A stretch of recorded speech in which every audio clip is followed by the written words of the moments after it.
श्रीगणेशाय नमः। अथ श्री सर्वरक्षाकरं शिवकवचं। श्रीदेव्युवाच भगवन् देवदेवेश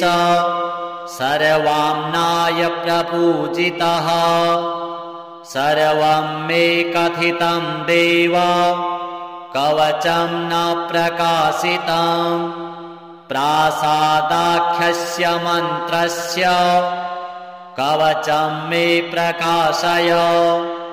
सर्वरक्षाकरं देवं यदि स्नेहोऽस्ति सम्प्रति। श्रीभगवानुवाच प्रासादमन्त्रकवचस्य वामदेव ऋषिः पङ्क्तिश्छन्दः। सदाशिवो देवता साधकाभीष्टसिद्धये विनियोगः प्रकीर्तितः। शिरो मे सर्वदा पातु प्रासादाख्यः सदाशिवः। षडक्षरस्वरूपो मे वदनं च महेश्वरः। पञ्चाक्षरात्मा भगवान् भुजौ मे परिरक्षतु। मृत्युञ्जयस्त्रिबीजात्मा आयुरक्षतु मे सदा। वटमूलसमासीनो दक्षिणामूर्तिरव्ययः। सदा मां सर्वतः पातु षट्त्रिंशद्वर्णरूपधृक्। द्वाविंशार्णात्मको रुद्रः कुक्षौ मे परिरक्षतु। त्रिवर्णात्मा नीलकण्ठः कण्ठं रक्षतु सर्वदा। चिन्तामणिर्बीजरूपे सर्वनारीश्वरो हरः। सदा रक्षतु मे गुह्यं सर्वसम्पत्प्रदायकः। एकाक्षरस्वरूपात्मा कूटरूपी महेश्वरः। मार्तण्डभैरवो नित्यं पादौ मे परिरक्षतु। ओमित्याख्यो महाबीज स्वरूपस्त्रिपुरान्तकः। सदा मां रणभूमौ तु रक्षतु त्रिदशाधिपः। ऊर्ध्वमूर्धानमीशानो मां रक्षतु सर्वदा। दक्षिणस्यां तत्पुरुषो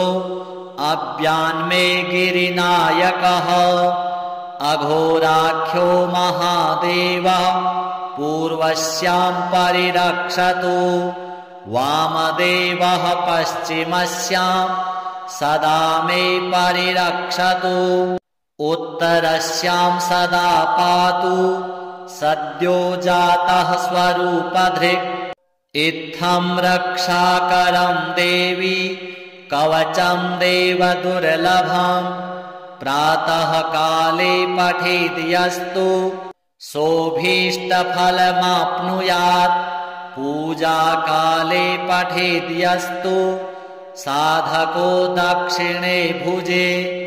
देवा मनुष्या गन्धर्वा वश्यास्तस्य न संशयः। कवचं यस्तु शिरसि धारयेद् यदि मानवः। करस्थास्तस्य देवेशि अणिमाद्यष्टसिद्धयः। स्वर्णपत्रे त्विमां विद्यां शुक्लपट्टेन वेष्टितां। राजतोदरसंविष्टां कृत्वा च धारयेत् सुधिः। सम्प्राप्य महतीं लक्ष्मी मन्त्रं च शिवरूपधृक्। यस्मै कस्मै न दातव्यं न प्रकाश्यं कदाचन। शिष्याय भक्तियुक्ताय साधकाय प्रकाशयेत्। अन्यथा सिद्धिहानिः स्यात् सत्यमेतन्मनोरमे। तव स्नेहान् महादेवी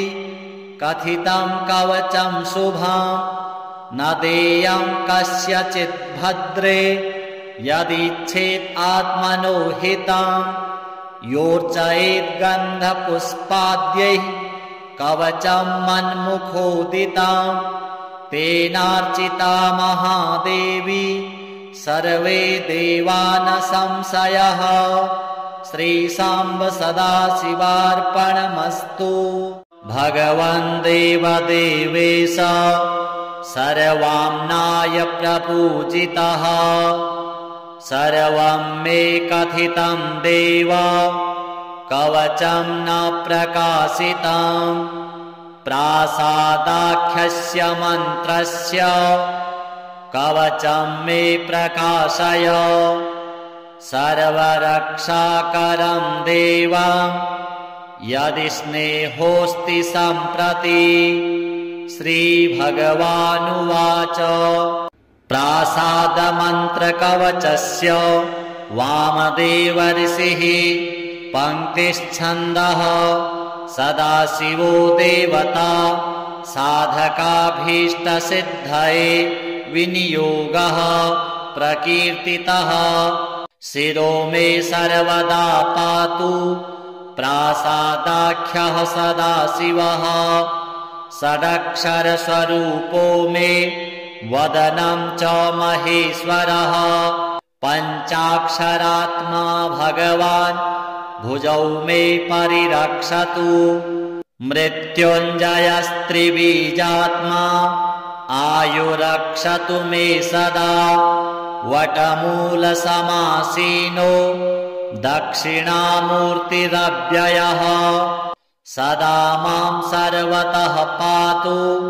षट्त्रिंशद्वर्णरूपधृक् द्वाविंशार्णात्मको रुद्रः कुक्षौ मे परिरक्षतु त्रिवर्णात्मा नीलकण्ठः कण्ठं रक्षतु सर्वदा चिन्तामणिर्बीजरूपे सर्वनारीश्वरो हरः सदा रक्षतु मे गुह्यं सर्वसम्पत्प्रदायकः एकाक्षरस्वरूपात्मा कूटरूपी महेश्वरः मार्तण्डभैरवो नित्यं पादौ मे परिरक्षतु ओमित्याख्यो महाबीज स्वरूपस्त्रिपुरान्तकः सदा मां रणभूमौ तु रक्षतु त्रिदशाधिपः ऊर्ध्वमूर्धानमीशानो मां रक्षतु सर्वदा दक्षिणस्यां तत्पुरुषो अव्यान्मे गिरिनायकः अघोराख्यो महादेवः पूर्वस्यां परिरक्षतु वामदेवः पश्चिमस्यां सदा मे परिरक्षतु उत्तरस्यां सदा पातु सद्यो जातः स्वरूपधृक् इत्थं रक्षाकरं देवी कवचं देवदुर्लभं प्रातः काले पठेद् यस्तु सोऽभीष्टफलमाप्नुयात् पूजाकाले पठेद् यस्तु साधको दक्षिणे भुजे देवा मनुष्या गन्धर्वा वश्यास्तस्य न संशयः कवचं यस्तु शिरसि धारयेद् यदि मानवः करस्थास्तस्य देवेशि अणिमाद्यष्टसिद्धयः स्वर्णपत्रे त्विमां विद्यां शुक्लपट्टेन वेष्टितां राजतोदरसंविष्टां कृत्वा च धारयेत् सुधिः सम्प्राप्य महतीं लक्ष्मी मन्त्रं च शिवरूपधृक् यस्मै कस्मै न दातव्यं न प्रकाश्यं कदाचन शिष्याय भक्तियुक्ताय साधकाय प्रकाशयेत् अन्यथा सिद्धिहानिः स्यात् सत्यमेतन्मनोरमे तव स्नेहान् महादेवी कथितं कवचं शुभं न देयं कस्यचित् भद्रे यदिच्छेत् आत्मनो हितं योर्चयेत् गन्धपुष्पाद्यैः कवचं मन्मुखोदितं तेनार्चिता महादेवी सर्वे देवा न संशयः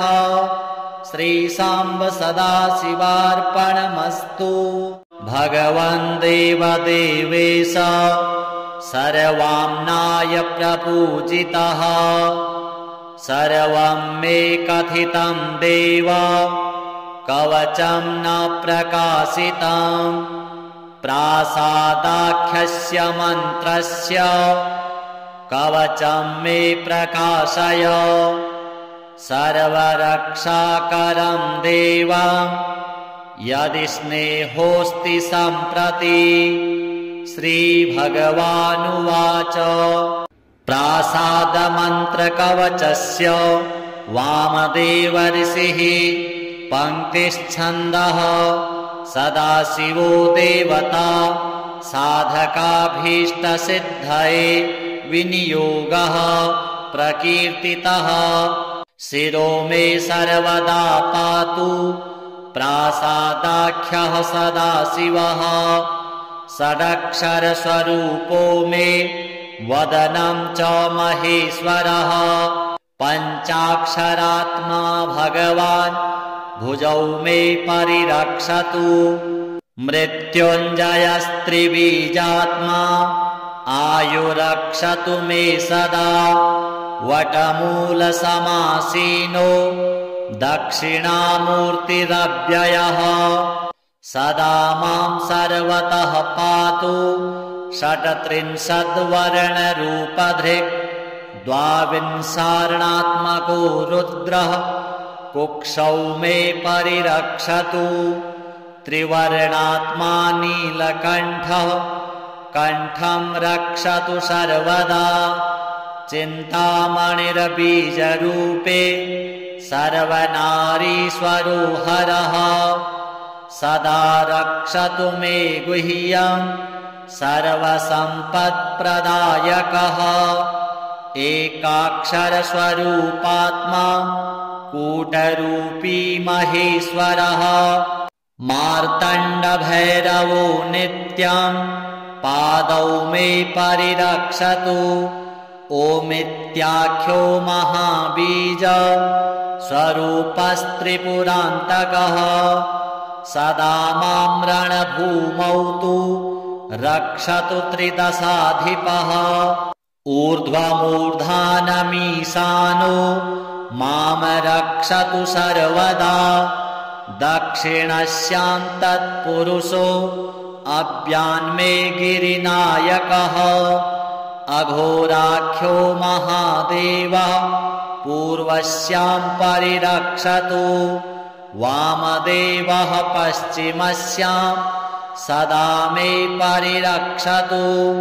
उत्तरस्यां सदा पातु सद्यो जातः स्वरूपधृक् इत्थं रक्षाकरं देवी कवचं देवदुर्लभं प्रातः काले पठेद् यस्तु सोऽभीष्टफलमाप्नुयात् पूजाकाले पठेद् यस्तु साधको दक्षिणे भुजे देवा मनुष्या गन्धर्वा वश्यास्तस्य न संशयः कवचं यस्तु शिरसि धारयेद्यदि मानवः करस्थास्तस्य देवेशि अणिमाद्यष्टसिद्धयः स्वर्णपत्रे त्विमां विद्यां शुक्लपट्टेन वेष्टितां राजतोदरसंविष्टां कृत्वा च धारयेत्सुधिः सम्प्राप्य महतीं लक्ष्मी मन्त्रं च शिवरूपधृक् यस्मै कस्मै न दातव्यं न प्रकाश्यं कदाचन शिष्याय भक्तियुक्ताय साधकाय प्रकाशयेत् अन्यथा सिद्धिहानिः स्यात् सत्यमेतन्मनोरमे तव स्नेहान् महादेवी कथितं कवचं शुभं न देयं कस्यचित् भद्रे यदिच्छेत् आत्मनो हितं योर्चयेत् गन्धपुष्पाद्यैः कवचं मन्मुखोदितं तेनार्चिता महादेवी सर्वे देवा न संशयः श्रीशाम्ब सदाशिवार्पणमस्तु। भगवन् देवदेवेश सर्वाम्नाय प्रपूजितः सर्वं मे कथितं देव कवचं न प्रकाशितं प्रासादाख्यस्य मन्त्रस्य कवचं मे प्रकाशय सर्वरक्षाकरं देवं यदि स्नेहोऽस्ति सम्प्रति। श्रीभगवानुवाच प्रासादमन्त्रकवचस्य वामदेव ऋषिः पङ्क्तिश्छन्दः सदाशिवो देवता साधकाभीष्टसिद्धये विनियोगः प्रकीर्तितः शिरो मे सर्वदा पातु प्रासादाख्यः सदाशिवः षडक्षरस्वरूपो मे वदनं च महेश्वरः पञ्चाक्षरात्मा भगवान् भुजौ मे परिरक्षतु मृत्युञ्जयस्त्रिबीजात्मा आयुरक्षतु मे सदा वटमूलसमासीनो दक्षिणामूर्तिरव्ययः सदा मां सर्वतः पातु षट्त्रिंशद्वर्णरूपधृक् द्वाविंशार्णात्मको रुद्रः कुक्षौ मे परिरक्षतु त्रिवर्णात्मा नीलकण्ठः कण्ठं रक्षतु सर्वदा चिन्तामणिर्बीजरूपे सर्वनारीश्वरो हरः सदा रक्षतु मे गुह्यं सर्वसम्पत्प्रदायकः एकाक्षरस्वरूपात्मा कूटरूपी महेश्वरः मार्तण्डभैरवो नित्यं पादौ मे परिरक्षतु ओमित्याख्यो महाबीज स्वरूपस्त्रिपुरान्तकः सदा मां रणभूमौ तु रक्षतु त्रिदशाधिपः ऊर्ध्वमूर्धानमीशानो मां रक्षतु सर्वदा दक्षिणस्यां तत्पुरुषो अव्यान्मे गिरिनायकः अघोराख्यो महादेवः पूर्वस्यां परिरक्षतु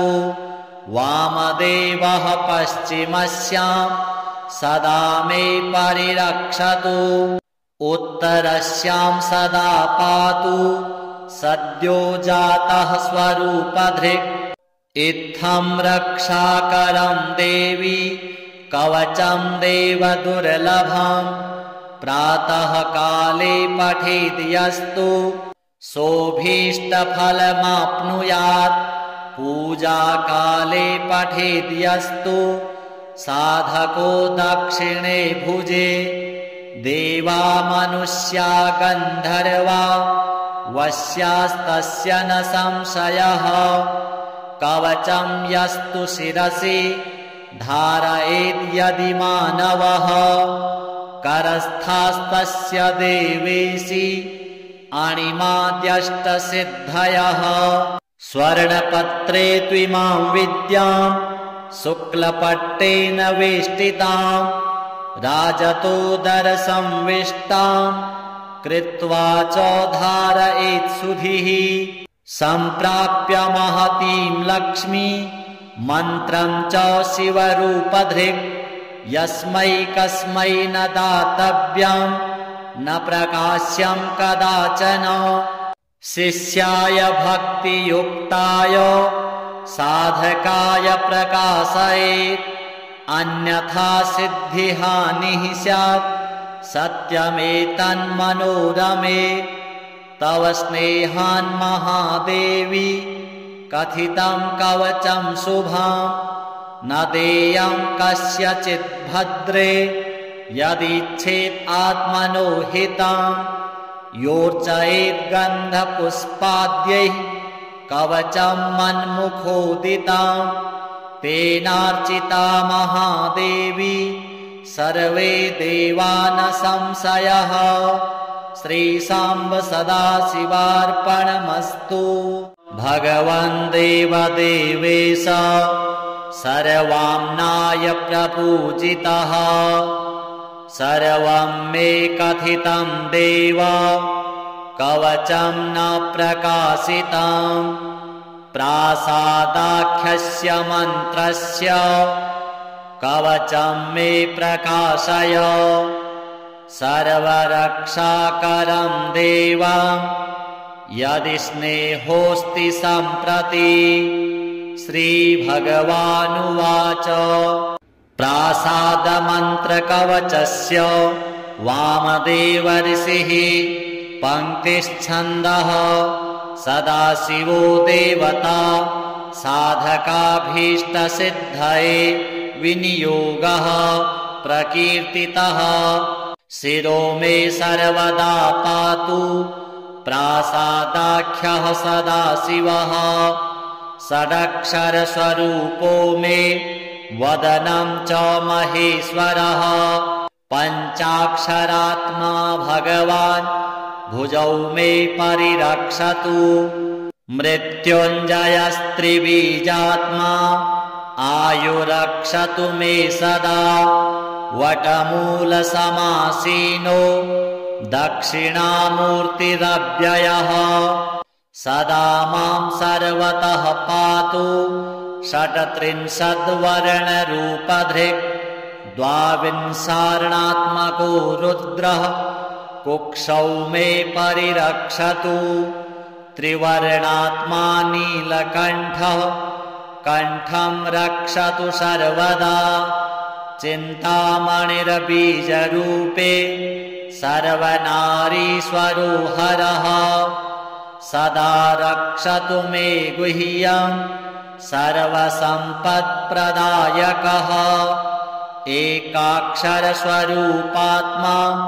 कूटरूपी महेश्वरः मार्तण्डभैरवो नित्यं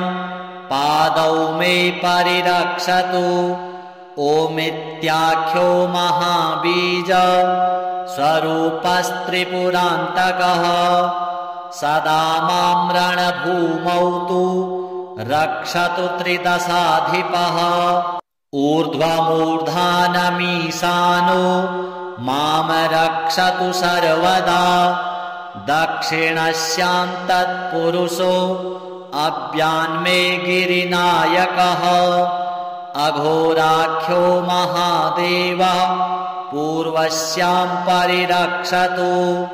वामदेवः पश्चिमस्यां सदा मे परिरक्षतु उत्तरस्यां सदा पातु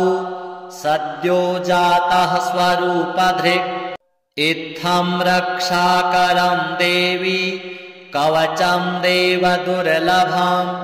प्रातः काले पठेद् यस्तु सोऽभीष्टफलमाप्नुयात् पूजाकाले पठेद् यस्तु साधको दक्षिणे भुजे देवा मनुष्या गन्धर्वा वश्यास्तस्य न संशयः कवचं यस्तु शिरसि धारयेद् यदि मानवः करस्थास्तस्य देवेशि अणिमाद्यष्टसिद्धयः स्वर्णपत्रे त्विमां विद्यां शुक्लपट्टेन वेष्टितां राजतोदरसंविष्टाम्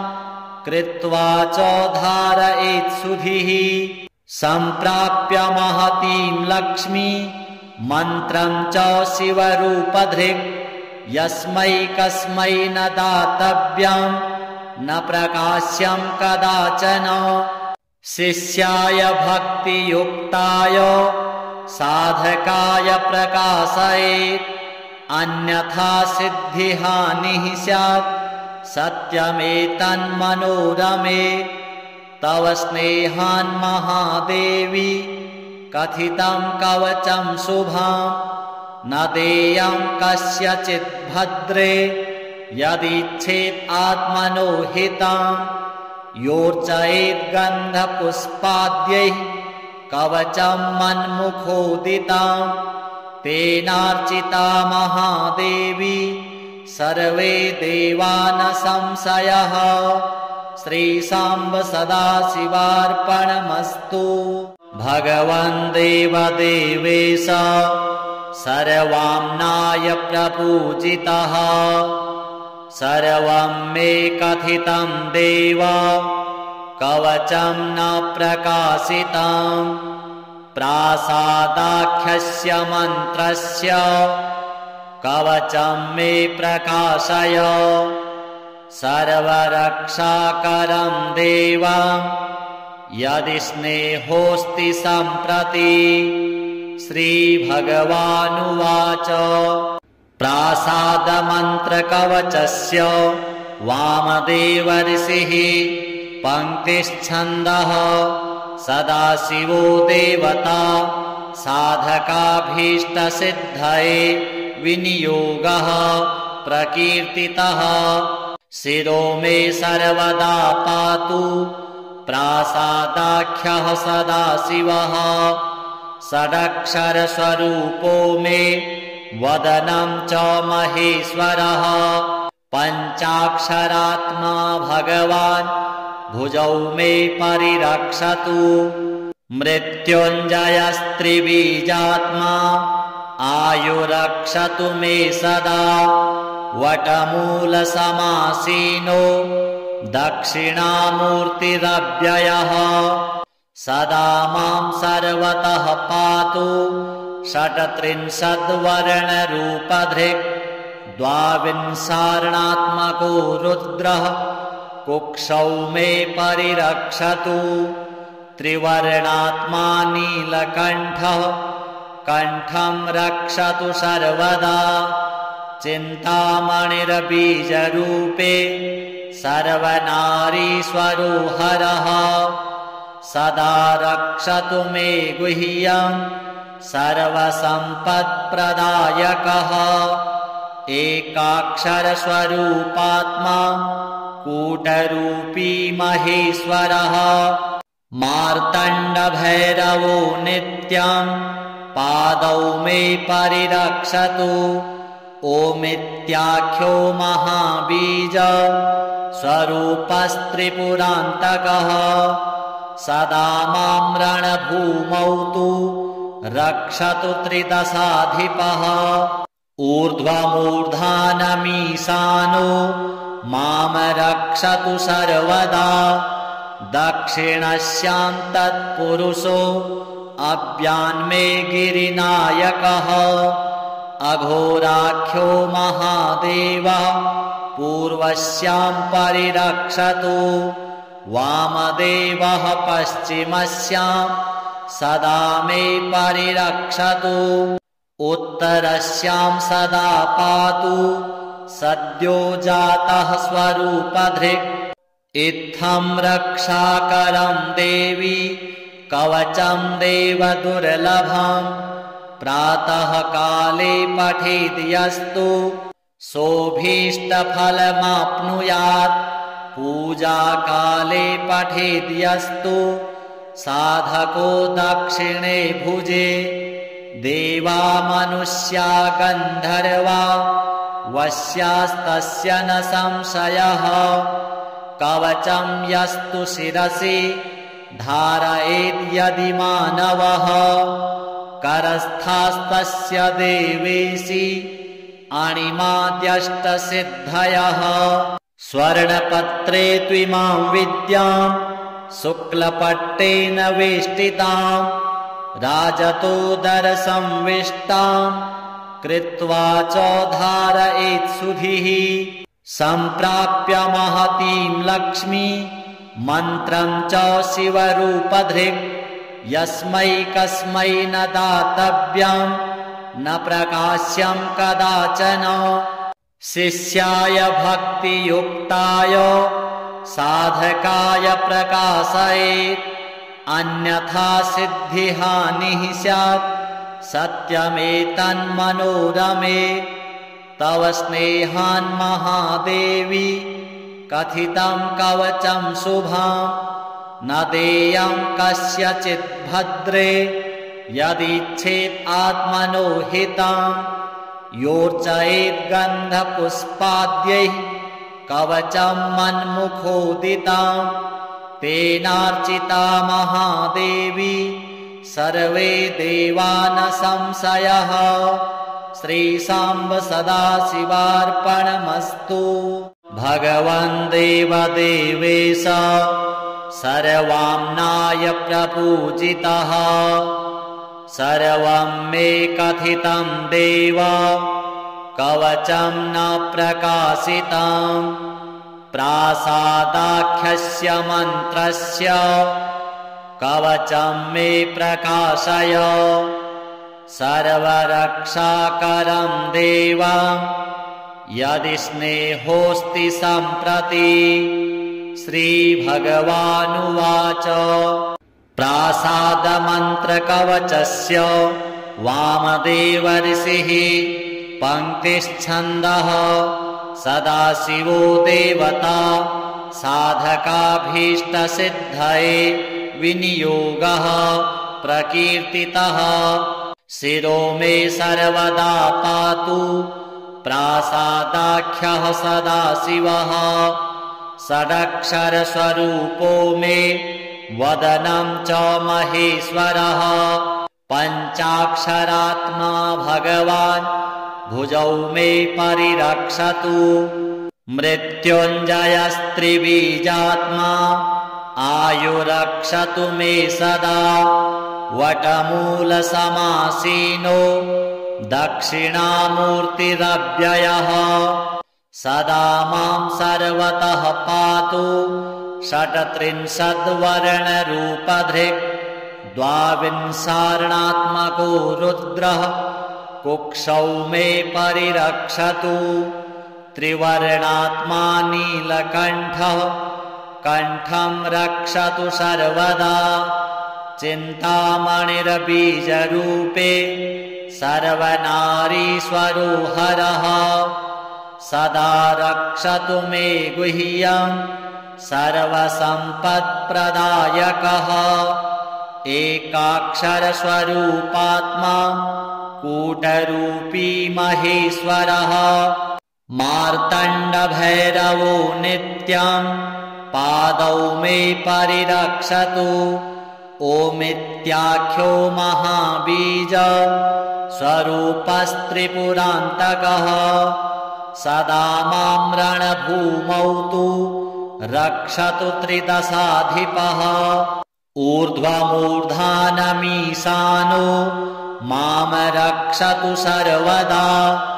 दक्षिणस्यां तत्पुरुषो अव्यान्मे गिरिनायकः अघोराख्यो महादेवः पूर्वस्यां परिरक्षतु वामदेवः पश्चिमस्यां सदा मे परिरक्षतु उत्तरस्यां सदा पातु सद्यो जातः स्वरूपधृक् इत्थं रक्षाकरं देवी कवचं देवदुर्लभं प्रातः काले पठेद् यस्तु सोऽभीष्टफलमाप्नुयात् पूजाकाले पठेद् यस्तु साधको दक्षिणे भुजे देवा मनुष्या गन्धर्वा वश्यास्तस्य न संशयः कवचं यस्तु शिरसि धारयेद्यदि मानवः करस्थास्तस्य देवेशि अणिमाद्यष्टसिद्धयः स्वर्णपत्रे त्विमां विद्यां शुक्लपट्टेन वेष्टितां राजतोदरसंविष्टां कृत्वा च धारयेत्सुधिः सम्प्राप्य महतीं लक्ष्मी मन्त्रं च शिवरूपधृक् यस्मै कस्मै न दातव्यं न प्रकाश्यं कदाचन शिष्याय भक्तियुक्ताय साधकाय प्रकाशयेत् अन्यथा सिद्धिहानिः स्यात् सत्यमेतन्मनोरमे तव स्नेहान् महादेवी कथितं कवचं शुभं न देयं कस्यचित् भद्रे यदिच्छेत् आत्मनो हितं योर्चयेत् गन्धपुष्पाद्यैः कवचं मन्मुखोदितं तेनार्चिता महादेवी सर्वे देवा न संशयः श्रीशाम्ब सदाशिवार्पणमस्तु। भगवन् देवदेवेश सर्वाम्नाय प्रपूजितः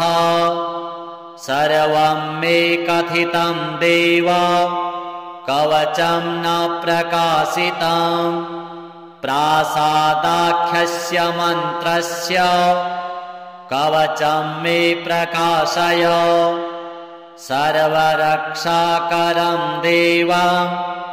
यदि स्नेहोऽस्ति सम्प्रति। श्रीभगवानुवाच प्रासादमन्त्रकवचस्य वामदेव ऋषिः पङ्क्तिश्छन्दः सदाशिवो देवता साधकाभीष्टसिद्धये विनियोगः प्रकीर्तितः शिरो मे सर्वदा पातु प्रासादाख्यः सदाशिवः षडक्षरस्वरूपो मे वदनं च महेश्वरः पञ्चाक्षरात्मा भगवान् भुजौ मे परिरक्षतु मृत्युञ्जयस्त्रिबीजात्मा आयुरक्षतु मे सदा वटमूलसमासीनो दक्षिणामूर्तिरव्ययः सदा मां सर्वतः पातु षट्त्रिंशद्वर्णरूपधृक् द्वाविंशार्णात्मको रुद्रः कुक्षौ मे परिरक्षतु त्रिवर्णात्मा नीलकण्ठः कण्ठं रक्षतु सर्वदा चिन्तामणिर्बीजरूपे सर्वनारीश्वरो हरः सदा रक्षतु मे गुह्यं सर्वसम्पत्प्रदायकः एकाक्षरस्वरूपात्मा कूटरूपी महेश्वरः मार्तण्डभैरवो नित्यं पादौ मे परिरक्षतु ओमित्याख्यो महाबीज स्वरूपस्त्रिपुरान्तकः सदा मां रणभूमौ तु रक्षतु त्रिदशाधिपः ऊर्ध्वमूर्धानमीशानो मां रक्षतु सर्वदा दक्षिणस्यां तत्पुरुषो अव्यान्मे गिरिनायकः अघोराख्यो महादेवः पूर्वस्यां परिरक्षतु वामदेवः पश्चिमस्यां सदा मे परिरक्षतु उत्तरस्यां सदा पातु सद्यो जातः स्वरूपधृक् इत्थं रक्षाकरं देवी कवचं देवदुर्लभं प्रातः काले पठेद् यस्तु सोऽभीष्टफलमाप्नुयात् पूजाकाले पठेद् यस्तु साधको दक्षिणे भुजे देवा मनुष्या गन्धर्वा वश्यास्तस्य न संशयः कवचं यस्तु शिरसि धारयेद्यदि मानवः करस्थास्तस्य देवेशि अणिमाद्यष्टसिद्धयः स्वर्णपत्रे त्विमां विद्यां शुक्लपट्टेन वेष्टितां राजतोदरसंविष्टां कृत्वा च धारयेत्सुधिः सम्प्राप्य महतीं लक्ष्मी मन्त्रं च शिवरूपधृक् यस्मै कस्मै न दातव्यं न प्रकाश्यं कदाचन शिष्याय भक्तियुक्ताय साधकाय प्रकाशयेत्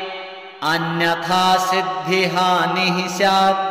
सत्यमेतन्मनोरमे तव स्नेहान् महादेवी कथितं कवचं शुभं न देयं कस्यचित् भद्रे यदिच्छेत् आत्मनो हितं योर्चयेत् गन्धपुष्पाद्यैः कवचं मन्मुखोदितं तेनार्चिता महादेवी सर्वे देवा न संशयः श्रीशाम्ब सदाशिवार्पणमस्तु। भगवन् देवदेवेश सर्वाम्नाय प्रपूजितः सर्वं मे कथितं देव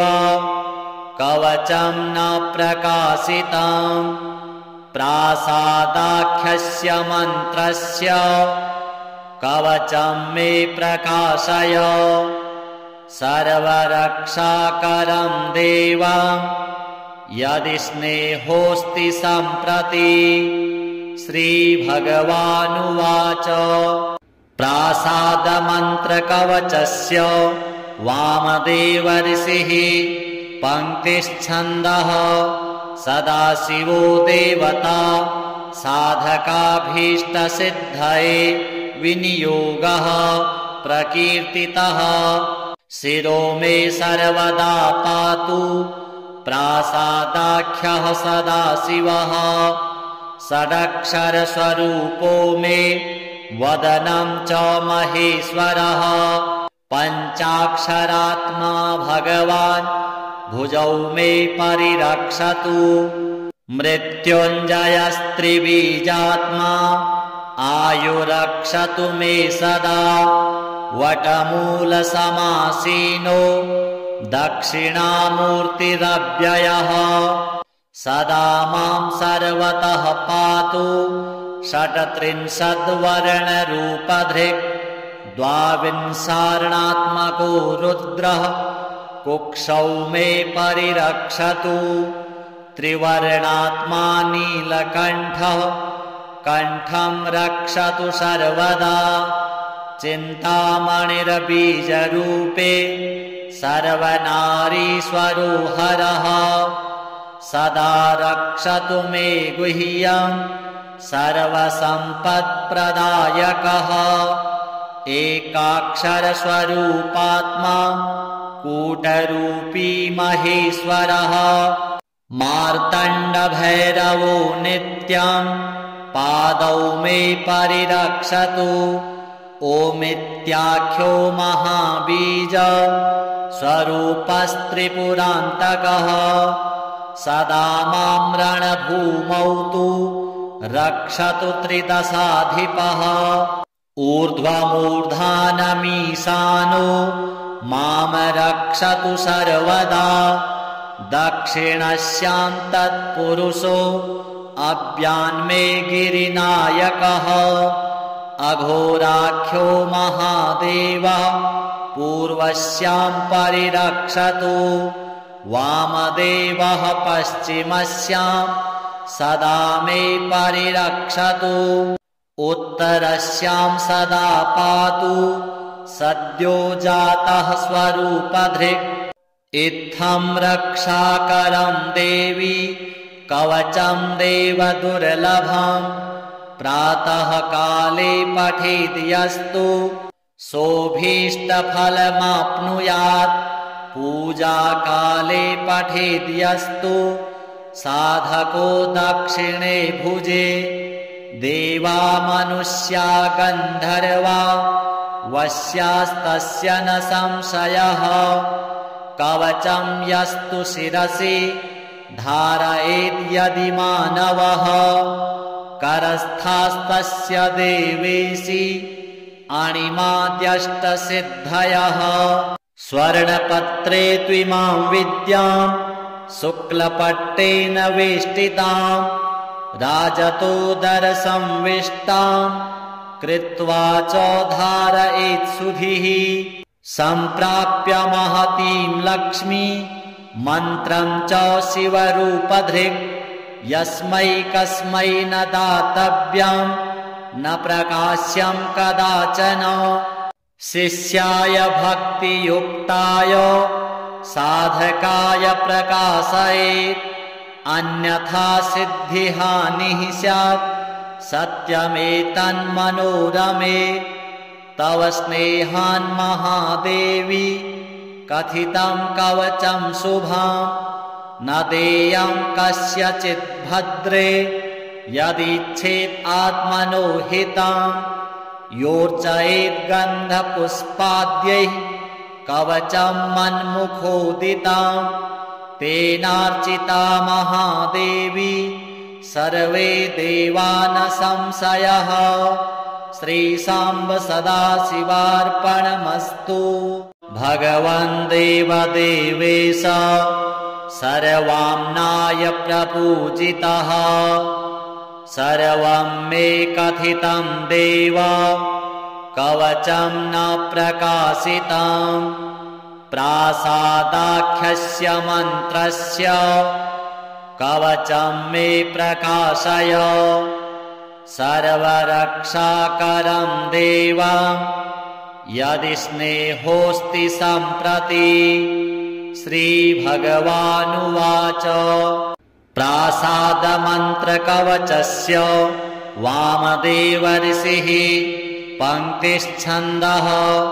सदाशिवो देवता साधकाभीष्टसिद्धये विनियोगः प्रकीर्तितः शिरो मे सर्वदा पातु प्रासादाख्यः सदाशिवः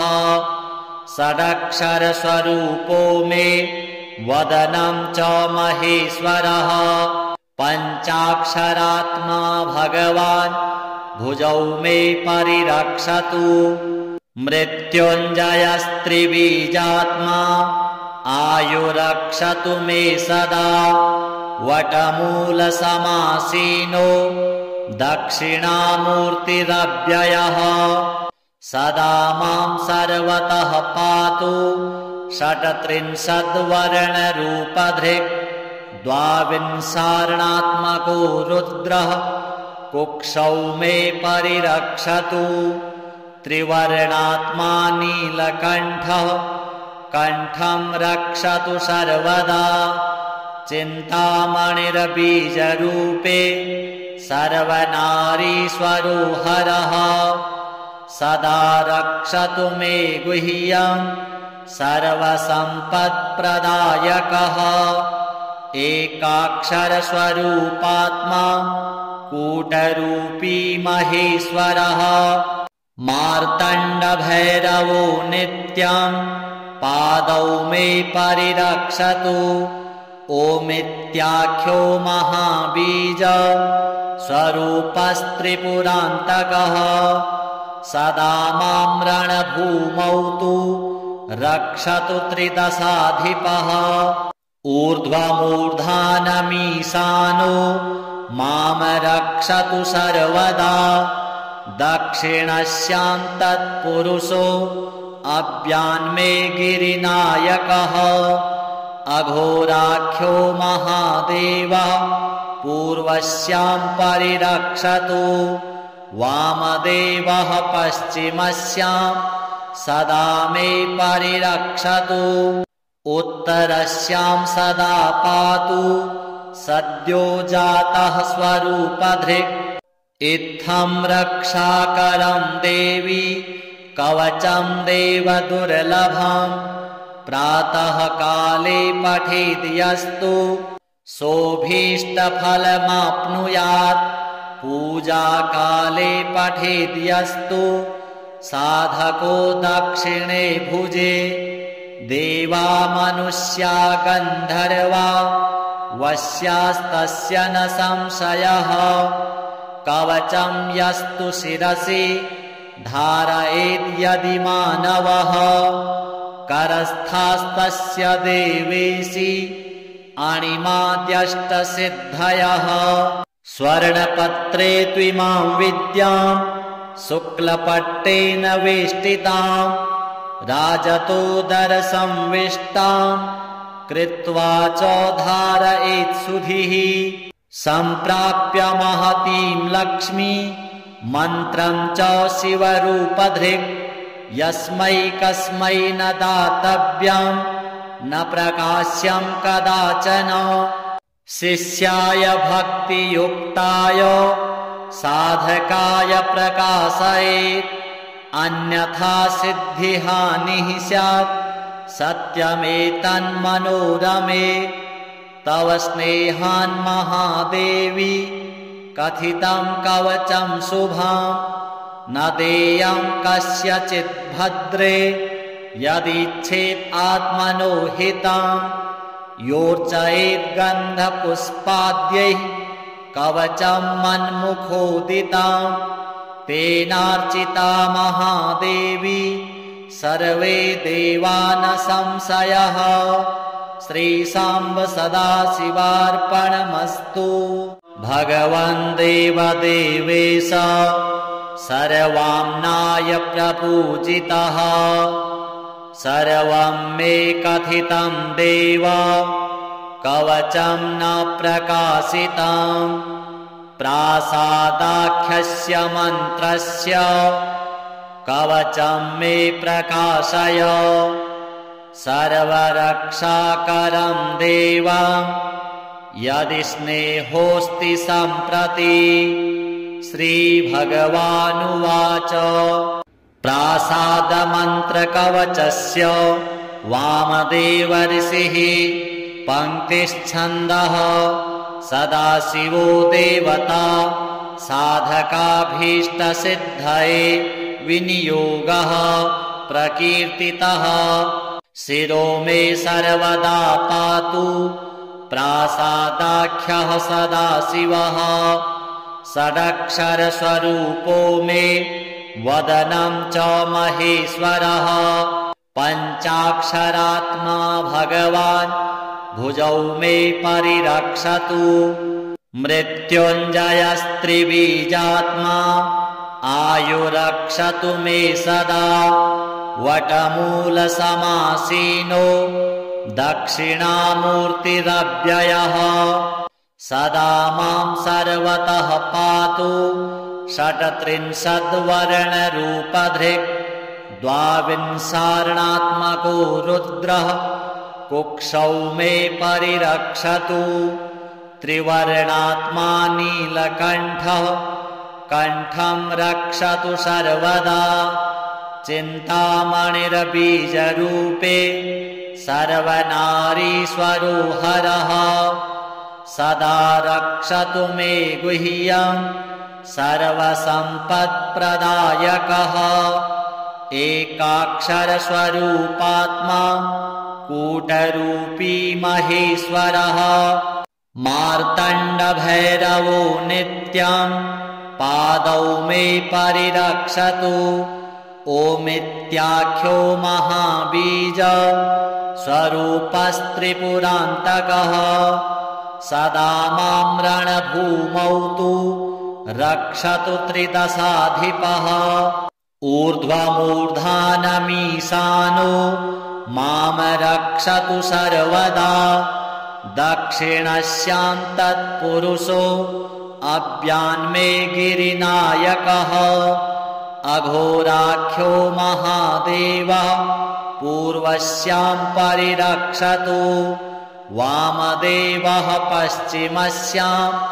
सदा मे परिरक्षतु उत्तरस्यां सदा पातु सद्यो जातः स्वरूपधृक् इत्थं रक्षाकरं देवी कवचं देवदुर्लभम् प्रातः काले पठेद् यस्तु सोऽभीष्टफलमाप्नुयात् पूजाकाले पठेद् यस्तु साधको दक्षिणे भुजे देवा मनुष्या गन्धर्वा वश्यास्तस्य न संशयः कवचं यस्तु शिरसि धारयेद्यदि मानवः करस्थास्तस्य देवेशि अणिमाद्यष्टसिद्धयः स्वर्णपत्रे त्विमां विद्यां शुक्लपट्टेन वेष्टितां राजतोदरसंविष्टां कृत्वा च धारयेत्सुधिः सम्प्राप्य महतीं लक्ष्मी मन्त्रं च शिवरूपधृक् यस्मै कस्मै न दातव्यं न प्रकाश्यं कदाचन शिष्याय भक्तियुक्ताय साधकाय प्रकाशयेत् अन्यथा सिद्धिहानिः स्यात् सत्यमेतन्मनोरमे तव स्नेहान् महादेवी कथितं कवचं शुभं न देयं कस्यचित् भद्रे